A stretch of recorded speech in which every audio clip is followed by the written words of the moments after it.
Paul గారు ఇప్పుడు మీరు కాంప్రమైజ్ అవ్వచ్చు కదా, వాళ్ళతో ఇప్పుడు మీ వాళ్ళతో మీరు పెట్టుకునే కన్నా సరే నిజమేలే మీరు అన్నట్టు అని అనుకోవచ్చుగా. మీకు డైలీ ఆ ఫోన్ కాల్స్ కానీ ఆ తలకానికి పోతుంది. ఇక్కడ ఏంటంటే నేను ఎంత కాంప్రమైజ్ అయ్యానంటే దాని బదులు సూసైడ్ చేసుకొని చచ్చిపోవడం బెటర్. ఎందుకంటే ఇక్కడ నేను వాళ్ళతో కాంప్రమైజ్ కావడం కాదు, సత్యం అసత్యంతో కలవడం, అది ఎప్పుడే జరగకూడదు.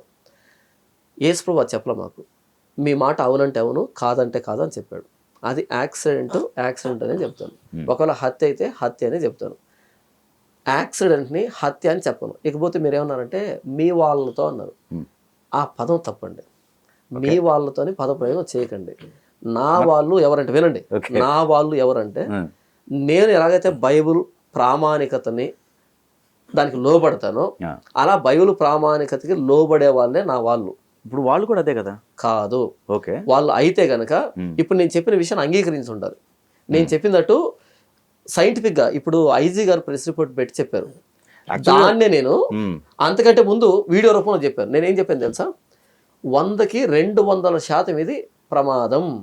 తర్వాత ఆయన ముఖం ఇలా ఫ్లష్ అయింది కదా, ఇది ఆల్కహాల్ సైడ్ ఎఫెక్ట్. ఆయన ఏ కండిషన్లో పడి ఉంటాడు, బండి ఎలా పడితే మీద పడితే ఇవన్నీ నేను ఎక్స్ప్లెయిన్ చేసి వీడియో పెట్టాను. తర్వాత ఐజీ గారు చెప్పారు. అంటే కామన్ సెన్స్తో చెప్పాను నేను. ఈ మాత్రం కూడా కామన్ సెన్స్ లేకుండా నా మీద ఇంత దాడి చేస్తున్నారంటే నా వాళ్ళని నేను ఎలా అనుకుంటాను? నా వాళ్ళు అంటే అందరూ చర్చికి వెళ్తున్నారా? కాదు. చర్చికి వెళ్ళి వస్తూ ఉంటే బైబిల్ ప్రామాణికత ఎక్కడ? ఆ క్రైస్తవ్యానికి ఉన్న విశ్వసనీయత ఎక్కడ? ఆ యథార్థత ఎక్కడ? తప్పు జరిగితే తప్పు అని ఒప్పుకోవడం యథార్థత. అది లేనప్పుడు నువ్వు నావాడు ఎందుకు అవుతావు? ఒకవేళ నీవు కనుక నాకు చాలామంది ఫోన్ చేసామన్నారంటే సర్లే నువ్వు చెప్పింది వాస్తవమే కావచ్చు, కానీ అందరూ ఇటువైపు మాట్లాడుతూ ఉన్నప్పుడు మనకెందుకు సపోర్ట్ చేయకూడదు అన్నారు. ఆ మాట వినగానే విపరీతమైన కోపం వచ్చింది నాకు. మరి ఏ విధంగా మాట్లాడతాం మీరు అసలు? అప్పుడు బైబిల్ను సపోర్ట్ చేసినట్టు బైబిల్ అబద్ధ సాక్ష్యము పలకకూడదని బైబిల్లో రాయబడింది, లేని వార్తను పుట్టించకూడదని బైబిల్లో రాయబడింది. ఈరోజు లేనివన్నీ పుట్టిస్తున్నావు, అబద్ధ సాక్ష్యాలన్నీ మాట్లాడుతున్నావు, బైబిల్ పట్టుకొని ఊచుకోతా అన్నావు. అసలు ఏ విధమైన క్రైస్తవుడివి? ఒక చెంప కొడితే రెండో చెంప చూపించమని బైబిల్ పట్టుకొని ఊచకోత అంటే ఎవరి మీద ఉమ్ముతారు చెప్పండి జనాలు? ఈరోజు క్రైస్తవానికి అందరికీ చెడ్డ పేరు వచ్చింది. ఇప్పుడు బయట వాళ్ళు మీడియా వాళ్ళు ట్రోల్ చేస్తున్నారు.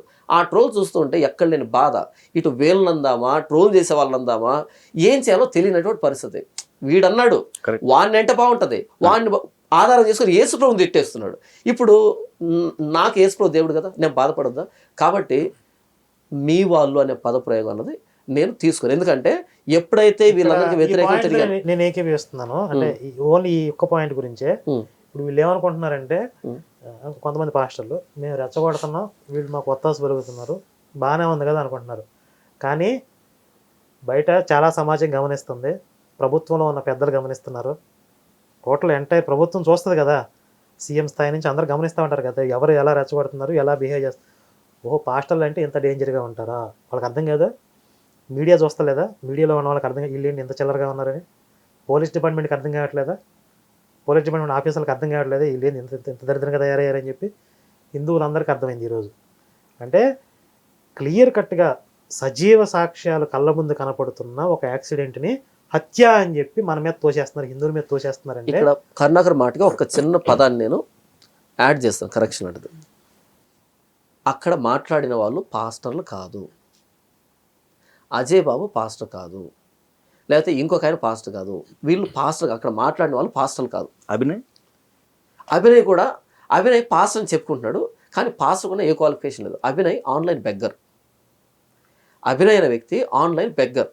అంటే ఇక్కడ ఇప్పుడు ఆ రోజు స్పాట్లో మాట్లాడిన పాస్టర్లే కాదు, ఇప్పుడు చాలా మంది వాక్యాలు చెప్తూ శాలిమరాజు కూడా మాట్లాడుతున్నాడు ఇట్లా అన్యాయం చేస్తున్నారు అది ఇది అని చెప్పి. ఓఫిరు వాళ్ళు ఏదో గొడవలు చేశారు. అంటే ఆ రోజు అక్కడ స్పాట్కి వచ్చి మాట్లాడిన వాళ్ళు కాకుండా ఎవరి చర్చిలో వాళ్ళు దీని మీద యాంటీగానే మాట్లాడుతున్నారు. యాంటీగా అంటే ఇది హత్య అని మాట్లాడుతున్నారు. కాబట్టి టోటల్ క్రిస్టియానిటీ ఉన్న పాస్టర్లు అందరూ ఒక 70-80%, నాకు తెలిసి 90% కూడా, ఒక 10% వాళ్ళు లోపల అర్థమైనా బయటికి చెప్పలేకపోతున్నారు. ఎందుకంటే ఇప్పుడు చెప్పిన వాళ్ళని ఎలా ట్రీట్ చేస్తున్నారో వాళ్ళు చూస్తున్నారు కాబట్టి ధైర్యం చేయట్లేదు. కాబట్టి ఫ్యామిలీతో సహా కదా, మీరు ఏదో ఒకటి ఫ్యామిలీది కూడా ఒకటి నాకు చూపించారు. అవును, అంటే ఫ్యామిలీ టార్గెట్ కూడా అంతేనా? మొత్తం అంతా చెప్పాను కదా మీకు. ఓపెన్గానే ఇప్పుడు అభినయ్ దర్శన్ అనే వ్యక్తి ఓపెన్గానే చెప్పాడు ఏమనంటే 1000 మంది పాస్టర్లతో వచ్చి నిన్ను ముట్టడిస్తాము అని 2 సార్లు వార్నింగ్ ఇచ్చాడు. 2 సార్లు మీకా? ఓకే. యూట్యూబ్లో ఉంది, ఓకే. యూట్యూబ్లో ఉంది. ఓకే. ఓకే. 2 సార్లు. ఈ విషయం అదే ఎందుకు మొన్న ఆర్టీవీలో నేను డిబేట్లో కూర్చున్నప్పుడు జాన్ పాల్ అనే పాస్టర్ తన అభిప్రాయం చెప్పినందుకు మీ క్రైస్తవులందరూ దుమ్మెత్తిపోయి తిడుతున్నారు కదా అంటే మేము అక్కడ తిట్టాం, మేము అక్కడ అన్నాం అన్నాడు. ఇప్పుడు ఆయనే బెదిరిస్తున్నాడు, ఆయనే ఒక రౌడీలాగా బిహేవ్ చేస్తూ ఇప్పుడు మీరు ఎవరికి వాళ్ళు స్వేచ్ఛగా అభిప్రాయం చెప్పే అవకాశం ఉంది, రాజ్యాంగపరంగా హక్కులు అది అని చెప్పి మాట్లాడుతున్నప్పుడు వాళ్ళకి అనిపించిన అభిప్రాయం మీరు హత్య అని చెప్పి ఎలా రుదుతున్నారు జనాల మీద? అంటే మీరు చెప్పిన అభిప్రాయాన్ని అందరూ విశ్వసించాలా? మీరు చెప్పిన దానికి తోకోపాలా డిపార్ట్మెంట్? మీరు చెప్పిన దానికి ప్రభుత్వం చేయకూడదు. ఒకటే అంజీ అన్న, క్రైస్తవులు అనే వాళ్ళు ఏం చేయాలంటే తప్పు జరిగినప్పుడు తప్పుని ఒప్పుకోవాలి.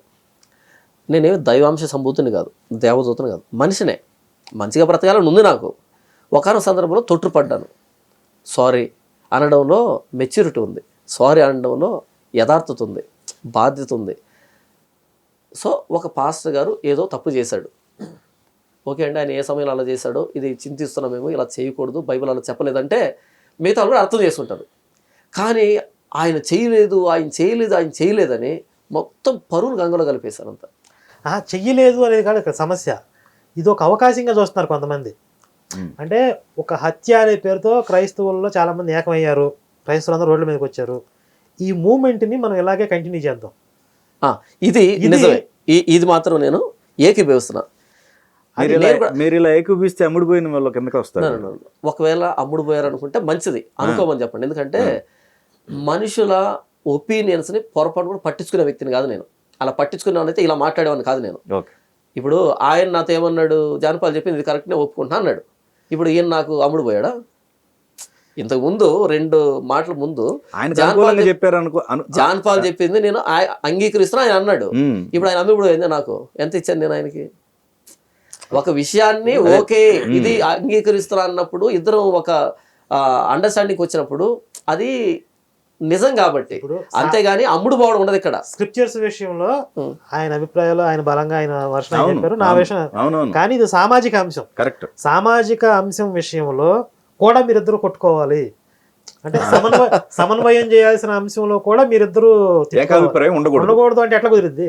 అంటే మీరు సమన్వయం కోసం పనిచేయట్లా, సామాజిక సమరసత కోసం పనిచేయట్లా, మీరు తగలబెట్టడానికి పనిచేస్తున్నారు. మీతో పాటు తగలబెట్టడానికి జాన్ పాల్ ఎందుకు రావట్లేదు? కాబట్టి నేను దాన్ని ఒప్పుకోను ఎప్పుడు కూడా.